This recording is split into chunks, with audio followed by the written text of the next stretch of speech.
Bueno, bienvenidos a todos a la sesión de la tarde. No me voy a enrollar, os dejo con Diego Morea de IBM, así que os pido un fuerte aplauso para animarle para empezar. Vale, gracias Javi y gracias a todos. Bueno, hoy vengo a hablaros un poquito de cómo oxidar Python para la computación cuántica, que es un tema súper guay para un domingo de sobremesa. En esta frase, bueno, la parte de Python no necesita mucha presentación, la parte de oxidar seguramente tampoco, si pensáis que oxidar en inglés es Rust, entonces ya veis por dónde van un poquito los tiros. Y la parte de computación cuántica voy a intentar dar un poquito más de contexto, aunque Ismael Faro ayer ya dio en la keynote unas cuantas trazas, ¿no?, de por dónde van los tiros. La definición formal de computación cuántica, o la definición quoteable, es que es un paradigma, una tecnología nueva, que consigue aprovechar los fenómenos que ocurren a nivel cuántico para resolver o poder abordar problemas que no se pueden resolver con los computadores clásicos actuales. Y para mí realmente la clave está un poco en ese final de frase, ¿no? Más allá de lo que pasa por dentro, más allá de lo que pasa por debajo de los cacharros, que es como el que están ahí, y de hecho en el banner de fuera está un poco más visto lo que hay por dentro, lo que es el hardware. Para mí la clave es eso, ser capaz de enfrentarnos a problemas nuevos, expandir el horizonte de problemas, y bueno, es un poco la chicha de todo. Para dar un poquito más de contexto sobre con qué trabajamos en computación cuántica, yo creo que lo mejor es hacer una analogía con la computación clásica, ¿vale? En computación clásica, al final lo que hacemos todos nosotros es buscar que unos bits, que un registro en un computador o que una posición de memoria esté en estado 1 o en estado 0, ¿vale? Le hacemos perrerías, le hacemos un montón de cosas, pero al final es lo que intentamos. En computación cuántica, la unidad esencial de información ya no es el bit, es el qubit. Y un qubit no es que pueda estar solo en estado 0 o solo en estado 1, sino que está en una combinación lineal de ambos. Vale, esto es un poco así raro, pero se produce por la superposición y es una de las cosas que se aprovechan en computación cuántica. Volviendo a computación clásica, si queremos controlar ese estado de los bits, lo que hacemos es hacer programas, ¿no? Ponemos instrucciones, utilizamos diferentes abstracciones, manipulamos todo ese tipo de cosas. En computación cuántica, el equivalente a esas instrucciones son las puertas, que estoy viendo que no se ve muy bien en esta slide, pero son unas cajitas rojas y azules que están en esos, digamos, líneas que son el pentagrama, ¿vale? Con esas puertas vamos manipulando los qubits, cambiándolos en el estado que queremos, y ese conjunto de puertas y las líneas se denomina quantum circuit, circuito cuántico, que es la unidad básica de computación, es lo que le enviamos a los ordenadores. Y me diréis que todo esto está muy bien y tal, pero que cómo usamos computación cuántica, ¿no? Para esto he reutilizado la slide de ayer de Isma para contaros que llevamos unos 7 años, un poquito más, desarrollando Qiskit, que es un framework para ser capaz de utilizar computación cuántica de forma eficiente y para esta era de la utilidad cuántica, ¿no? Entonces, con él puedes escribir el código, puedes procesar los resultados, ejecutarlos en un ordenador remoto. Y a través de todos ellos, que están escritos algunos en Python, la mayoría en Python, estamos metiendo Rust en algunos se ofrecen como un servicio. A través de la combinación de los diferentes componentes, se pueden ejecutar lo que llamamos los 4 pasos de la computación cuántica, que es mapear un problema al dominio cuántico, optimizar el circuito para poder ejecutarlo de forma eficiente, enviarlo, básicamente ejecutarlo en las máquinas, en la nube, y traer los resultados de vuelta y volverlo a traer al mundo real. Os daré un poco más la lata con esto después, y en esta charla solo me voy a centrar en lo que es el SDK, ¿vale? En la parte de arriba, que fue el primer componente que lanzamos como open source, fue, digamos, la piedra de todo el resto, y sigue siéndolo. Todas las demás capitas se construyen encima de Qiskit, el del SDK. Vale, contándolo con código, que es la forma más fácil de contarlo, ese flujo de 4 pasos se traduce en el primero sería ese que veis ahí, en Python, que consiste en mapear el problema. Tú tienes un problema en el mundo real y lo quieres llevar al mundo cuántico. Para eso haces un algoritmo que al final es una serie de circuitos. La forma de construirlo en nivel Python, ya ves que no es nada, no tenemos nada raro ahí, ¿no? En plan, coges la clase correcta, haces una instancia de la clase Quantum Circuit. En este caso, decimos, vale, queremos que tenga 2 qubits, añadimos puertas, esas instrucciones al circuito, simplemente con funciones sobre la instancia. Y al final, bueno, pues lo imprimimos por comodidad, que también hay mucha gente trabajando con Jupyter Notebooks, con gente de investigación, y tenemos unas cuantas features en ese sentido de usabilidad y de hacerlo todo bastante manejable. Una vez que tenemos el circuito creado, El siguiente paso es optimizarlo. Optimizar el circuito es lo que es transpilar, ¿vale? Os daré más información en cuanto al transpilado y a la transpilación. Pero lo que buscamos es que ese circuito ideal que has creado, ¿vale? Que es súper bonito, tiene 2 puertas súper sencillas, se optimice, se compile en cierto modo para un ordenador cuántico en particular. Aquí es donde entra en juego la nube. Veis que en la línea 8 cogemos una referencia a un ordenador cuántico determinado que se llama IBM Q-Torino. Y eso a través, bueno, por debajo se hace una llamada a una REST API y digamos que interviene la red ahí, pero hasta ahora todo ha sido en local. El tercer paso es ejecutar el circuito, que es también más sencillo, en plan, son 2 líneas de código, que es usando la instancia del backend que cogimos, que no deja de ser un objeto, tiene un método run, que es muy original, y al pasarle el circuito optimizado, lo que hace es enviar ese circuito a través de la nube al ordenador cuántico y de vuelta te vienen unos resultados. Resultados en computación cuántica, ya veis que es, en este caso, como es solo un circuito y estamos trabajando a bastante bajo nivel, la cajita de la derecha del todo es un diccionario de Python, ¿vale? Es un diccionario cuyas claves son los qubits. Esto es porque en cuántica, realmente hasta que mides cómo está cada uno de los qubits, no sabes en qué estado está, y al medirlo los destruyes. Por eso lo que hacemos es este circuito ejecutarlo 1024 veces por defecto, que se llaman shots, y ese resultado son la cantidad de veces que el estado era 00, que fueron 501 veces en este caso, y el resultado 01 en el 523 veces. Si os acordáis, os dije que eran 4 pasos y aquí veis 3. Vale, esto es porque al centrarme en el Qiskit SDK dejé el 4º paso, que es el postprocesado, un poquito más complejo de resultados. O sea, digamos que obtener características de la distribución y compararlo con otras cositas, que pertenece un poquito más a lo que llamamos primitivas, que es otro componente de Qiskit, también open source, y que no me cabía en esta slide ni en tiempo.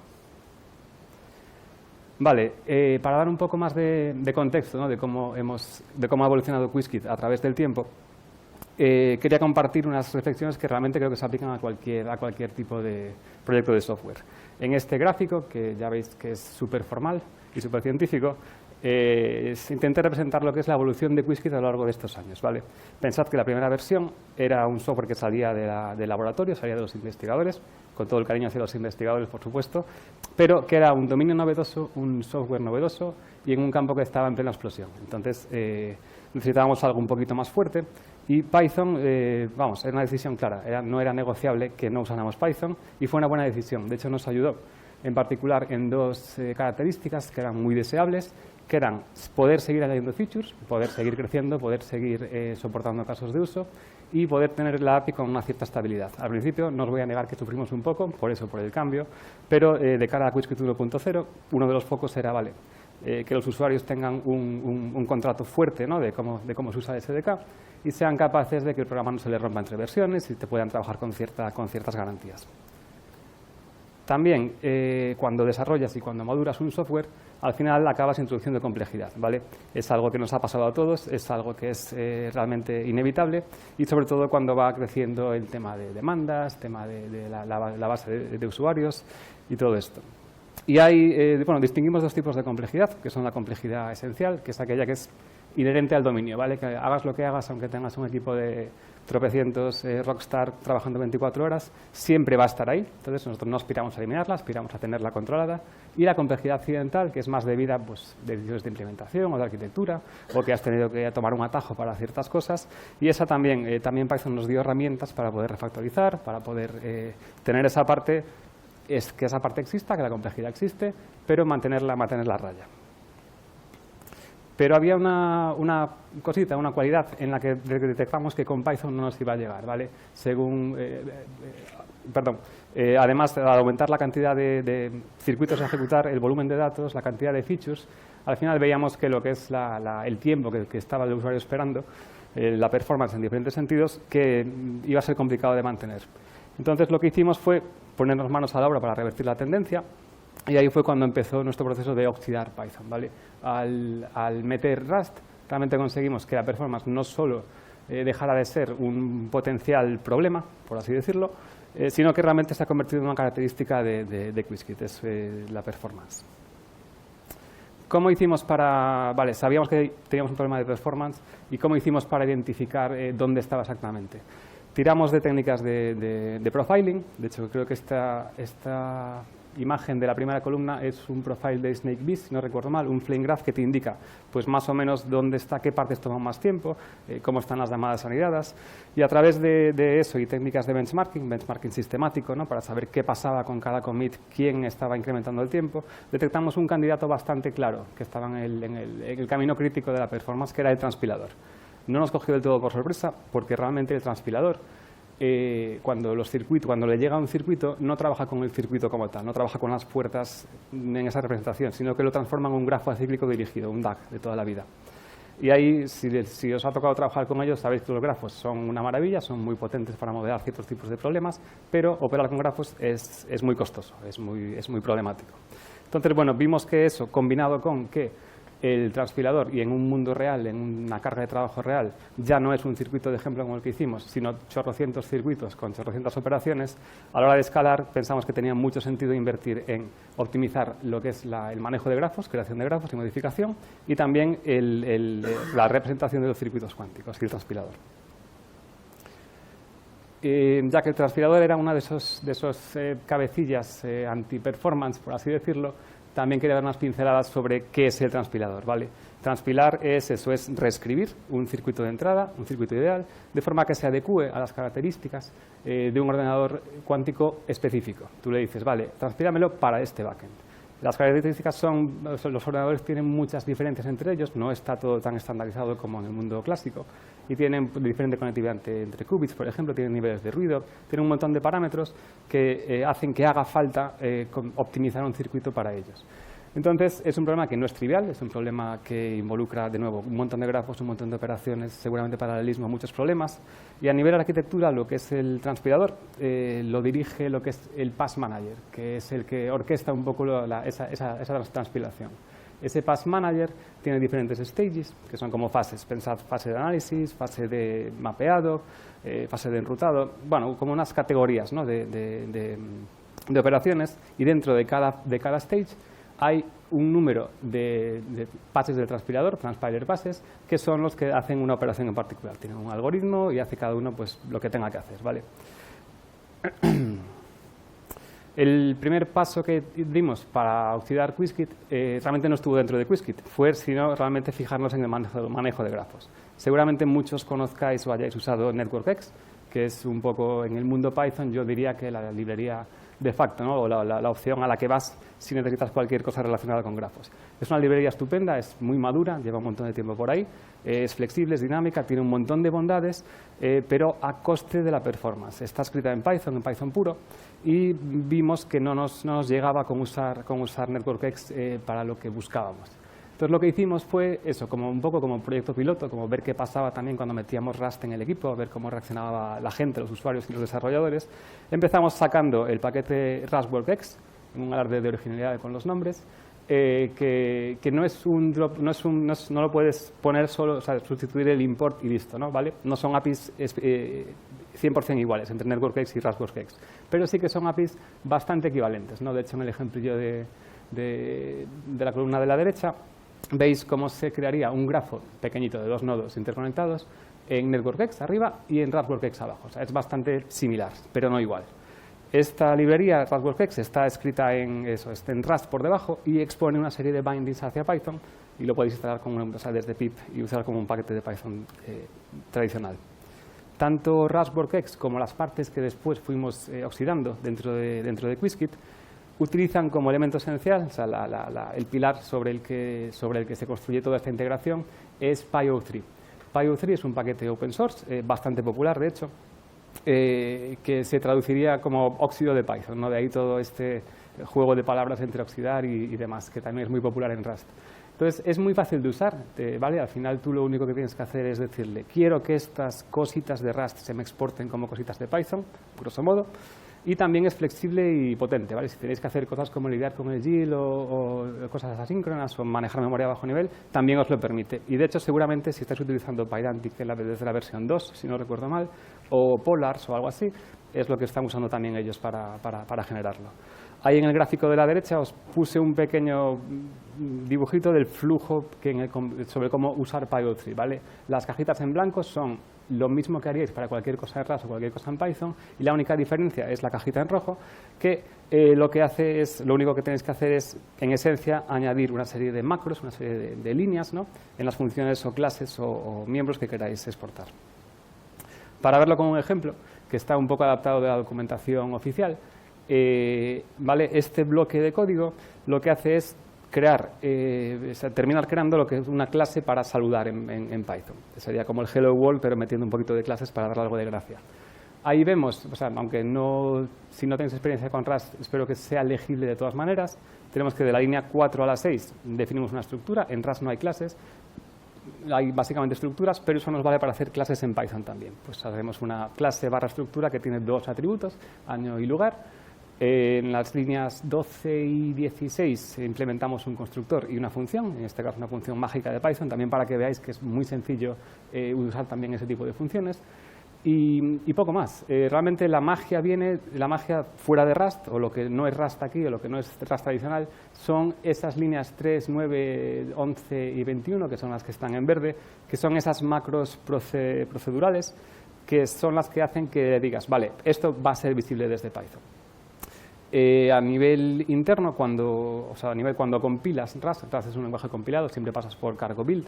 Entonces, cuando haces esa compilación, lo que ocurre es que el compilador es capaz de importar todo lo que tiene PyO3 definido en su librería, te acaba generando una librería estática, en este caso puse example.so porque soy un poco tirando hacia Linux internamente, y esa librería lo que hace es utilizar las FFI, las Foreign Functions Interface de Python, ¿vale? Entonces, si Python, cuando ve ese archivo que está generado en la carpeta correcta, cuando tú haces el import, sabe que está de acuerdo con la API específica y es capaz de traer al mundo de Python todo lo que hayas definido en ese módulo, ¿vale? En este caso, pues eso, va a ser una clase que vive dentro del módulo ejemplo que tiene 2 funciones.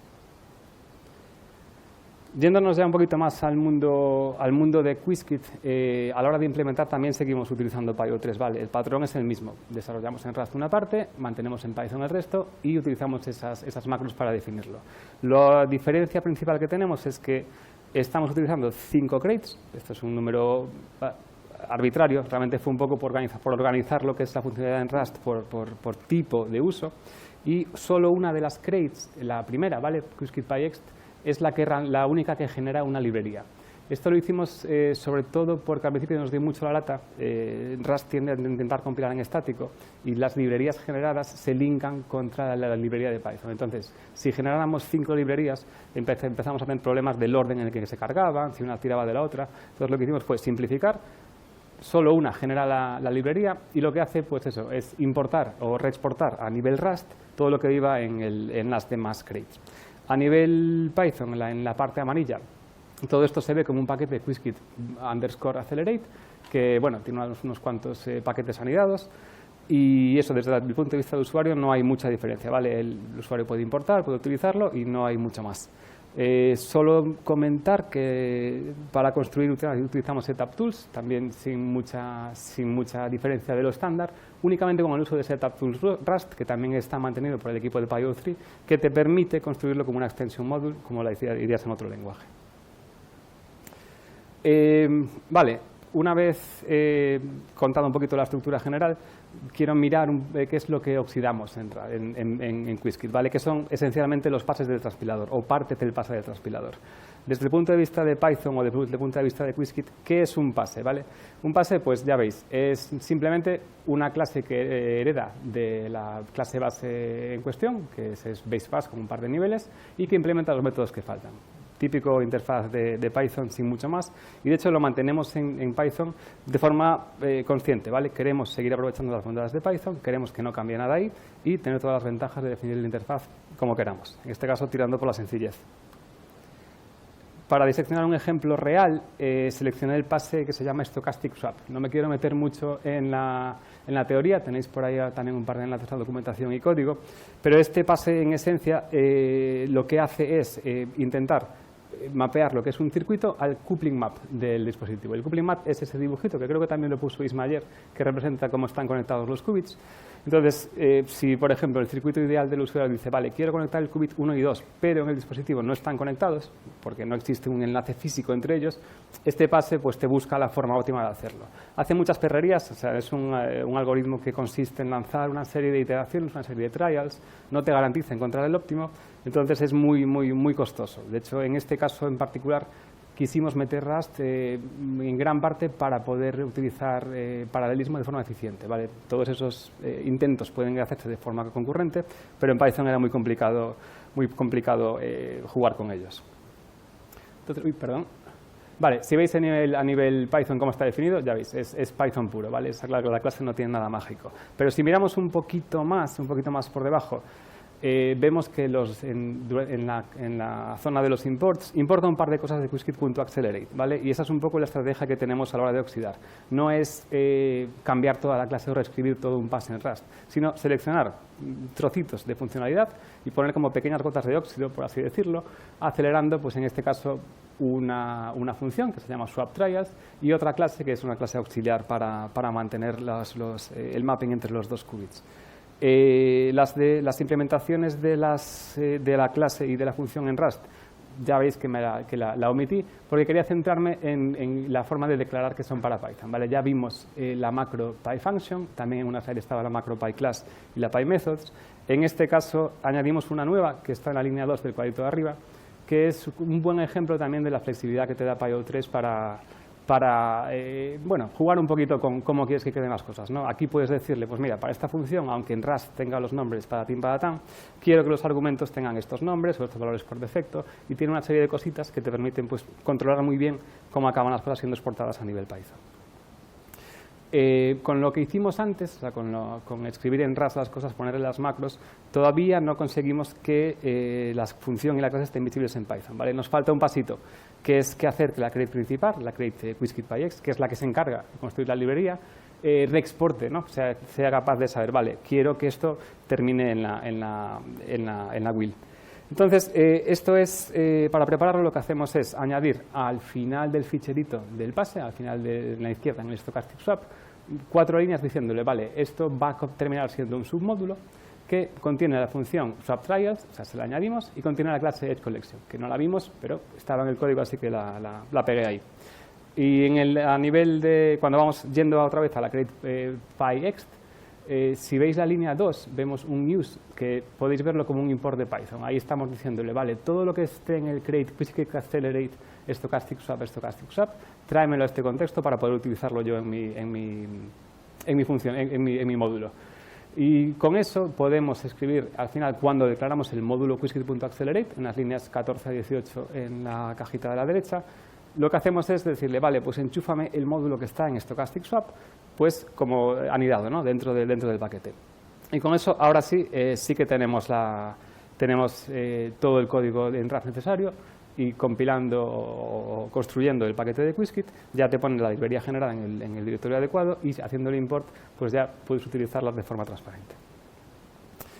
Vale, terminando ya este bloque un poco más técnico y rápido, quería compartir un par de datos sobre a dónde nos ha llevado este proceso de oxidación y qué resultados hemos obtenido, ¿no? A nivel RustWorkX, a nivel de la librería de grafos, lo que hicimos fue hacer una serie de benchmarks comparando pues, diferentes tipos de operaciones tradicionales en grafos, yo qué sé, pues, el coste de construir un grafo o comprobar si un grafo es igual a otro. Hay como una serie de 4 o 5 plots y figuras que obtuvimos comparando cómo se comportaba RustWorkX con las alternativas que creíamos que eran más normales en el mundo de Python, entre ellas NetworkX. Y lo que vimos realmente fue que NetworkX, en la mayoría de los casos, se comportaba bastante mal, ¿vale? De hecho, en algunos casos de forma muy significativa. Y esto, bueno, no es una crítica hacia NetworkX, no quiero que se interprete así, sino que realmente creo que es un problema o un ejemplo de que todo en el software al final son trade-offs, ¿vale? Con RustWorkX sacrificamos un montón de flexibilidad, hay un montón de features que nos aporta NetworkX, pero al poner el foco en performance, pues creemos que ha merecido la pena, nos ha permitido resolver el problema y también, al final poner a disposición de la comunidad una librería para diferentes usos. Si los resultados de RustWorkX nos dejaron ya un buen sabor de boca, también extendimos el benchmark a lo que es Qiskit, ¿vale? Y en este gráfico, que sí que es un poco más científico, basado en datos, no como el que os puse antes, hace 10 slides, os quisimos comparar un poquito, vale, ¿cuánto tiempo tardaba una operación determinada, una operación que es representativa de una carga real, ¿no? En las diferentes versiones de Qiskit? Este benchmark, si no tengo malos apuntes, es un circuito de 100 qubits, que ya es una cantidad más realista, y que tiene 10.000 puertas CX, que las puertas CX son sencillitas, pero bueno, son bastantes aún así. Entonces se aproxima bastante, ¿no?, a cómo se comporta Qiskit en un entorno más real. Además están parametrizadas, que eso no lo vimos hoy, entonces bueno, digamos que refleja un poco la realidad. Y las ventajas o las mejoras que obtuvimos las focalizamos en diferentes fases.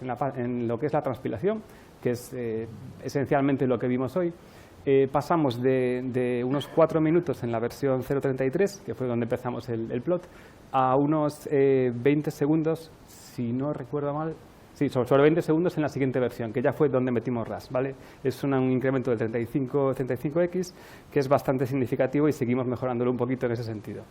En cuanto al binding de parámetros, al mapeo de parámetros, es una sección que no vimos en esta charla.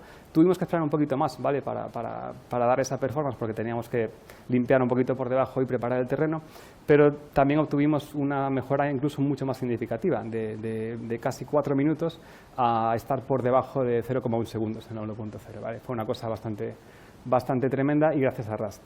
Y en el tema de construcción de circuitos, en lo que es un quantum circuit y lo que se usa por debajo, también tuvimos un incremento bastante significativo. Sumando todo, y aquí os he cambiado el eje vertical para que fuera lineal en vez de logarítmico, al final hemos conseguido que entre estas dos versiones en particular, entre la 0.33 y la 1.10, tuviéramos un incremento de 60 veces más rápida, ¿vale? Pasamos de tardar 7 minutos en completar todo el benchmark a tardar 7 segundos. Eso, evidentemente, nos puso muy contentos a nosotros, a los usuarios, a los jefes y a todo el mundo, ¿vale? Bueno, recapitulando, quería, sumarizar un poquito lo que vimos hoy, ¿vale? Que es que sabíamos que había un problema de performance, entonces lo que hicimos fue utilizar técnicas de profiling, técnicas de benchmarking sistemático para identificar dónde estaba, ¿vale? Después, guiados por esos datos, nos pusimos manos a la obra. Empezamos por reemplazar la librería de manejo de grafos a bajo nivel y después oxidar pequeñas piezas del transpirador, porque era la parte que los datos nos decían que era la más complicada, utilizando Rust como el lenguaje por el que optamos y utilizando PyO3 como el mecanismo esencial, ¿vale? Con un par de capitas por encima para que sea más cómodo organizar las cositas, pero es casi PyO3 puro. Todo esto pues dio un resultado muy contundente en cuanto a rendimiento y nos parece que lo conseguimos sin que impactara tanto a los usuarios. Los usuarios no ven lo que pasa por debajo, ni tampoco realmente a los desarrolladores, a los maintainers, que tú puedes centrarte en desarrollar Rust, centrarte en desarrollar Python, no hay mucho problema. Y tampoco tuvimos problemas de distribución notables, ¿vale? Que a veces ocurren cuando trabajas con binarios. Son técnicas que no son específicas de Qiskit, son técnicas que yo creo que se pueden aplicar a cualquier otro paquete de software y bueno, me gustaría terminar animándoos a que si os gusta cualquier cosa de computación cuántica o cualquier cosa de Rust, de Python o tenéis interés por ahí en general, que le echéis un ojo al repo, que contribuyáis y que os encuentre de alguna manera en alguna otra forma que no sea en esta charla, porque eso es un área muy chula, la verdad. Saber que estás contribuyendo a computación cuántica y que puedes resolver problemas o contribuir a eso es muy motivador y es una comunidad muy grande y con mucha gente chula alrededor. Así que nada más, dar las gracias por el tiempo a los asistentes primero, también a IBM Quantum, por supuesto, a Python Vigo, que también os lo habéis organizado todo muy bien, y quería hacer también una mención especial a Python Coruña, que no sé si es prudente mencionarla, dada la rivalidad Vigo-Coruña, pero bueno, que sepáis que es un grupito relativamente joven, creo que llevan un par de años más o menos, y que si estáis por la zona, pues os animo a que cuando contactéis con ellos.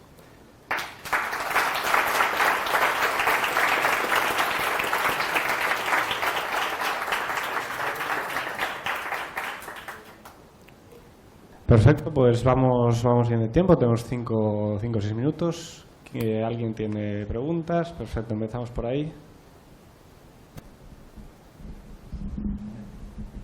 Hola, buenas tardes. Buenas. Has comentado antes que RadWorkX no es como un mapeo directo a NetworkX. Sí.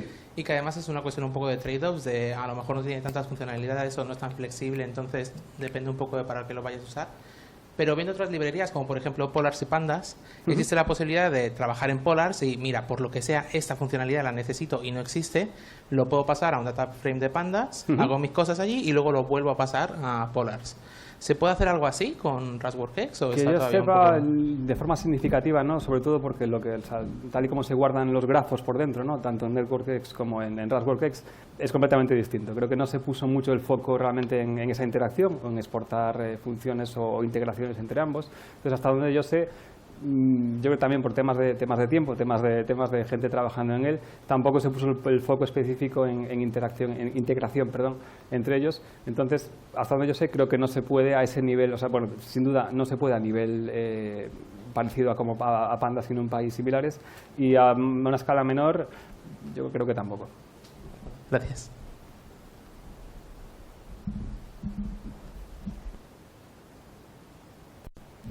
Muchas gracias por la charla. 60 veces más es una pasada. ¿Es todo culpa de Python o también habéis aprovechado, ya que reescribíais parte de los algoritmos, habéis metido algunas optimizaciones? No, buena pregunta, la verdad. A ver, realmente el gráfico, que voy a volver atrás para verlo un poquito ahí, vale, o sea, realmente sí que estamos seguros de que meter Rust, o sea, en lugar de Python, en los sitios específicos, sí que es el causante de la mayor parte de esto. También, si ves el gráfico, y a lo mejor se ve mejor en el otro, fíjate que la primera versión, la que está en el gráfico, es de 2021, ¿vale? Diciembre de 2021. Eso quiere decir que también hubo muchas refactorizaciones y optimizaciones no puramente atribuibles al cambio de Python a Rust que contribuyeron en el grafo. Pero bueno, no sabría decirte en qué porcentaje cada uno. Creemos que la gran mayoría, pues eso, es la fortaleza de Rust a la hora de pues, realizar diferentes operaciones. Muchas gracias.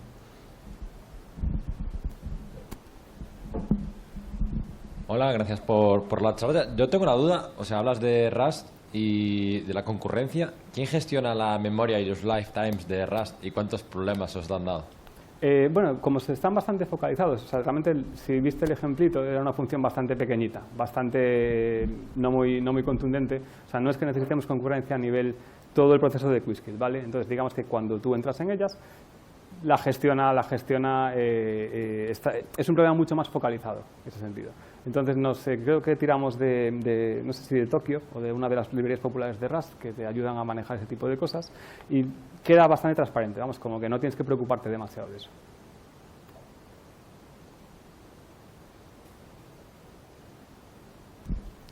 Enhorabuena por la charla, Diego. Quería preguntarte si meter Rust no complicó, digamos, la distribución en cuanto a tener que generar paquetes para todos los sistemas operativos, todas las versiones de Python, etcétera. Pues me alegra que lo preguntes. De hecho, tuve que sacrificar una slide porque no me cabía en el tema. Pero quise dejar allí una mención a Civil Will. No sé si te suena. Allí arriba del todo se verá en pequeñito encima de Setup Task Rust. Civil Will es lo que usamos para asegurarnos de que cuando construimos la will, cuando hacemos una release en condiciones, le decimos, vale, toma esta matriz de sistemas operativos, versiones de API de Python y demás, y lo que hace es, dentro del CI, dentro de Travis o el CI que estés utilizando, lo lanza dentro de unas imágenes de Docker con unas constraints determinadas para asegurarte de que la will que produces es compatible con ese entorno. Entonces, solo tuvimos problemas al principio, no derivados con diferentes distribuciones, sino derivados con tener muchas librerías SEO por ahí sueltas, que fue por eso por lo que metimos, vale, un paquete único que hace un crate único que genera la librería y nada más. Pero a nivel de distribución, ves básicamente tirar de Civil Will y él ya se encarga de eso, de que lo que salga de ahí, sabes, o sea, tienes garantía de que es compatible con el entorno que buscas. Te iba a preguntar más del principio, el ejemplo que has puesto, que coges y descargas como, no sé si es un mapeo, que es de Torino la información. ¿Eso qué haces? ¿Bajas como una especie de mapeo de optimizaciones o algo así? ¿O de procesos? Cuando te bajas a esa línea, la línea 8, básicamente obtienes una referencia, ¿vale? Ahí no tienes mucha información, pero después sí que tiene una serie de operaciones, ese objeto. Entre ellas está uno que es la configuración, la get configuration. Ahí está el coupling map, que era ese dibujito, esa conexión entre los qubits. y puedes pedirle más información. Puedes decirle, vale, ¿cuánto es el ruido del qubit no sé cuánto? O digamos que tiene un montón de parámetros por ahí perdidos que son los que le importan a la transpilación. Están ahí encapsulados. Vale, porque iba a preguntar, porque lo bajáis en tiempo de ejecución porque puede variar. Entonces, esas peticiones de datos pueden cambiar de una ejecución a otra. Sí, de hecho cambian. O sea, no en cada ejecución, pero sí que hay un proceso que es el de calibración, que es, digamos que los dispositivos, pues cada X tiempo tienes que saber qué valores son los que hay que enviarle a los qubits ya a nivel súper cerquita del hardware. Y cuando hay una calibración, una parte de esos valores cambian, no todos. Por ejemplo, la conectividad entre qubits, la forma en la que están conectados, esa es prácticamente estable siempre en el ciclo de vida de ese backend. Pero parámetros a nivel un poquito más interno sí que van cambiando con cada configuración.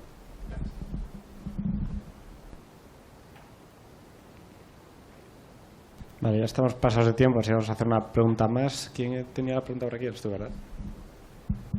Hola, muchas gracias por la charla. Yo quería preguntar que nunca he usado una biblioteca que ayude a hacer el binding automático como puede ser O3 y quería saber si habías encontrado muchos problemas o si habías tenido que haber hecho mucho manejo manual de la memoria por optimización de pedir mucha memoria y después volver a tener que hacer la doble alocación de pasar la antivuelta. Vale, o si eso ha sido transparente. No, en nuestro caso fue bastante transparente, pero también depende mucho vale, cómo decides en qué punto pones esa interconexión entre Rust y Python. Vale, si tienes la libertad de elegir y tienes la libertad de decidir, vale, pues la pongo en este punto que es un poco más gordo y no tengo que pasar muchas cosas de un lado a otro, te ahorras bastantes problemas. Aún así, cuando nos los encontramos o cuando tuvimos esa necesidad, lo dejé en plan fue una pincelada súper rápida de PyO3, pero puedes personalizar y tunear tanto lo que devuelves como lo que recibes o como el scope de vida de cada uno de ellos. Es bastante flexible y no muy farragoso, ¿sabes? Que tú puedes decir, vale, pues igual eso es un fregado, pero no, realmente te da muchas herramientas para poder soportar casos complejos, como el que me comentas, creo, de forma soportada y de forma sales airoso. Muchas gracias. Perfecto, pues nada, muchísimas gracias a todos, muchísimas gracias Diego. Lo vamos a dejar aquí para que tengáis tiempo para ir a la siguiente charla y podamos preparar el siguiente ponente. Así que muchas gracias. Muy bien,